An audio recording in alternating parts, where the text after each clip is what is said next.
Hello and welcome to Greeting Star. I'm so glad you could join me today.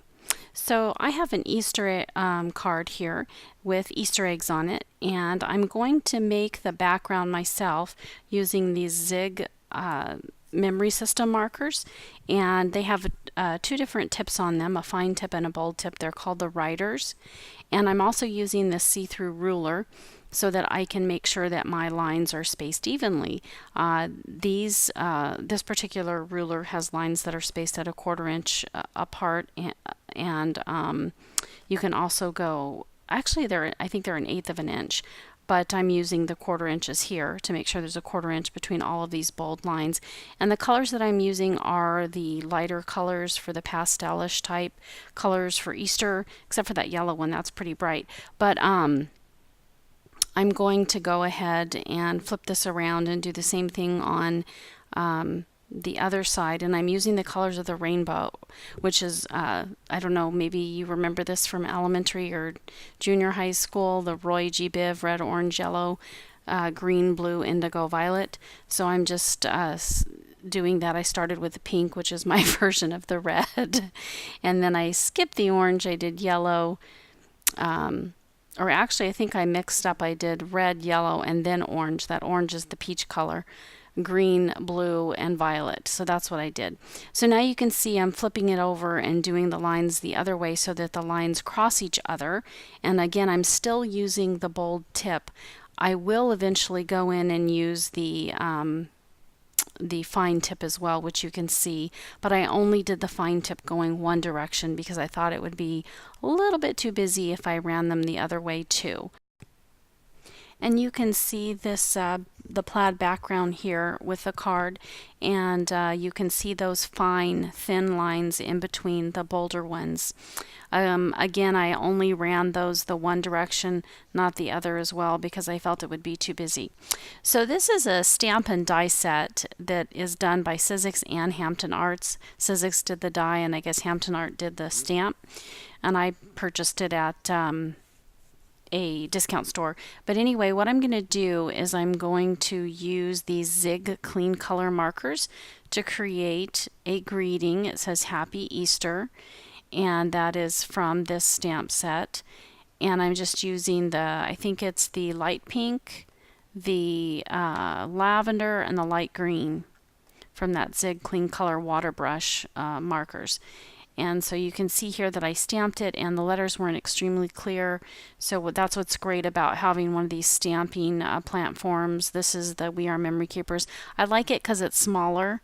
It's also open on the bottom left and right, bottom and left side. So if you want to use a larger sheet of paper, you can, which you can see right here instead of a smaller. So like scrapbookers would really love this. And then I'm just filling in the rest of these with my Zig clean color markers because I wanted to show up a little bit more than what I was getting with the stamp. So I just went back through and went over those areas that weren't quite filled in. And I'll trim this down and pop it up with some dimensional foam on my final card, which you'll see in a moment here. But after I'm done doing this, I do go ahead and use, this is a watercolor paper, by the way, because I am using these watercolor markers, and I'm going to use those three colors again to stamp the eggs. Now at the end I decide that I don't like the green egg, so I go in and change it to yellow. But so right now I'm just coloring in this egg, and you may not notice it or not. You could see that brush marker there. I was trying to show that to you, but you may not notice it or not, but the egg here had a defect in it. I did buy it at a discount store, so it's not quite perfect. So I'm just trying to get as good of an impression as I possibly can, and I feel that that's okay right there. So sometimes imperfections make things look more unique and interesting anyway. So now I'm going over this one with the purple, and I won't show you the green just to save some time here. But after I'm done stamping these, I still feel like now you can just leave them like this if you'd like to, but I used a water brush to go back in. In this case though, you want to be really careful, because if you add too much water, you just want to control it. So I always use a napkin to dab off, so my brush only has a very small amount of water on it before I go over. I feel like using the water to activate these colors makes them bright, a little bit brighter. So I wanted to do that, so I did that, and I also used it to kind of outline the egg in hopes that maybe that one faulty egg will look a little bit better. So I do the same thing with all of these eggs here, and you can see that I did use my green to stamp that other green chevron egg, but I decide to go back with a yellow a little bit later, and you'll see why in a moment. But again, you don't have to use this water on it. If you don't want to, you could just leave them the way they were. I just felt like it made the colors a little more brighter. The water kind of activates them. So that's why I chose to do that. But when I'm done with this, I'm going to use that die from that stamp and die set that I showed you a moment ago, and I'm just going to cut out each one of these, and then I do use some foam adhesive to pop them up on the card.